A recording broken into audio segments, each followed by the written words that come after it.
Mm-hmm. Now, most human beings, or almost all human beings, are naturally really curious when they're young, right? Like if you Mm-hmm. look at kids, I mean, that's just what they do. Like they're just so curious. They ask random questions. But people tend to lose that as they get older, right? Why is that? Because like you don't have to teach a kid to be curious. They're just naturally like that. So why do we lose that as human beings as we get older? Yeah, that's a really good question too.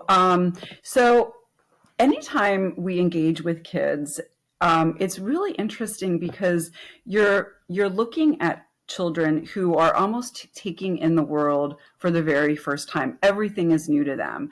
I remember, I used to work with young kids when I was younger, and I also have kids.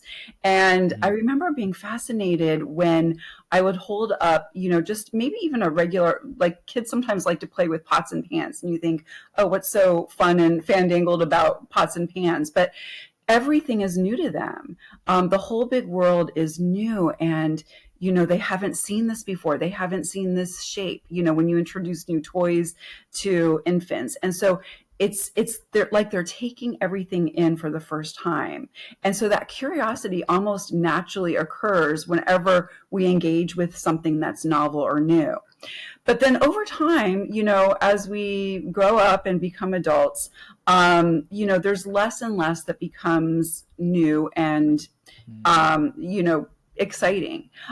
We've seen it all. We've done it all. I mean, of course, we haven't done it all, but, in our day to day lives, Yeah. when we step outside of the door to go to work, let's say, we're not stepping into this big world and, oh, look at that grass. It's amazing. We've seen that grass a million times before. And so we almost get stuck in this like hamster wheel of routine. And to some degree, that's positive because that predictability offers stability. And, we need a certain level of stability and predictability in our worlds to just make it function and make it make sense.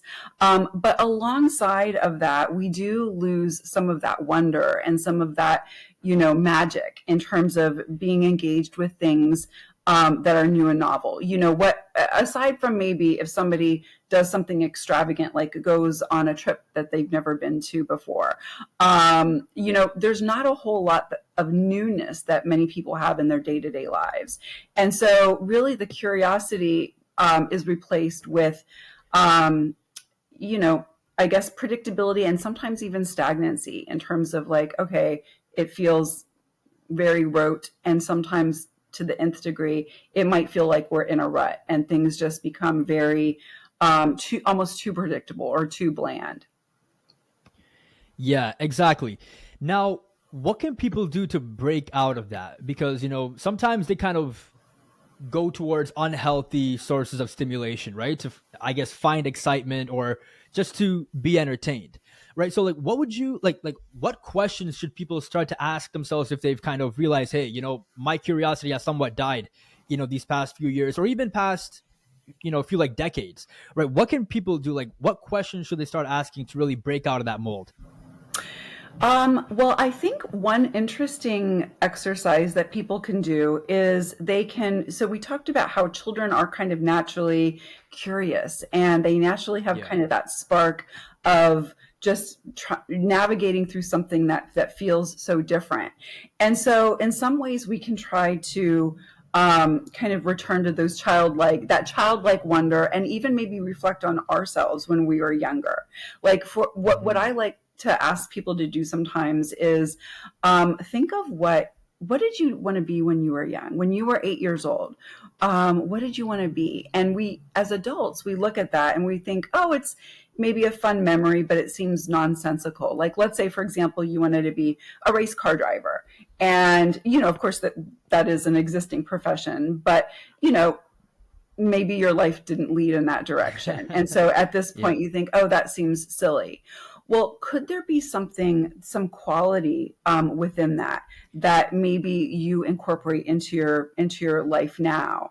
And so, really trying to kind of connect with maybe that child version of yourself, but in an appropriate adult-like manner. So, for example, when I was young, I wanted to be a detective. And, I didn't. I became a counselor and a professor. But I try to go back and think, well, what qualities were appealing to me back then, and how might I connect with them? And so, just kind of being curious about looking even at your own self through the different phases that you've gone through in the different chapters can sometimes really kind of peel back interesting layers and help you engage with life in a different manner. God, yeah. So that's pretty interesting. So, like, what qualities did you see? I guess if you want to give people like an example that they could, follow, what qualities did you see between being a detective and being a counselor that kind of allowed you to connect both together and, obviously find fulfillment? Like, what were those qualities that you found? Yeah, great question. So can you hear me, by the way? Because I think the connection was a little Yeah, you yeah, froze there yeah. for a second. I think it's back there. Okay. Yeah, like it lagged for like 2 seconds, but no Yes. problem, no problem. So when I was little, I remember I used to get on my bicycle and ride through the streets of Torrance, California, where I lived at the time. And I would kind of just make up these little stories like, oh, I see this person's garage open and now it's closed. And I would make up these little stories like the case of the missing, the car, somebody took their car and I wonder what happened. And I would kind of engage creatively. I wasn't making things up and like, tattletaling on people, but just I knew it was a game. And I liked to really engage with my imagination and my curiosity and my creativity.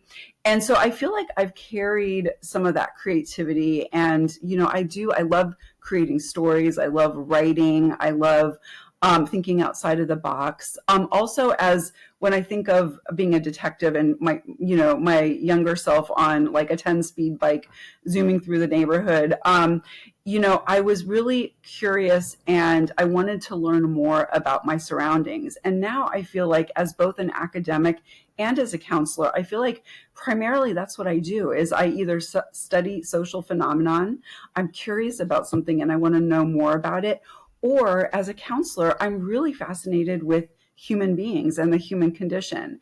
And so I'm still kind of exercising some of those characteristics, although not as a detective, but I feel like they're still alive and well in me.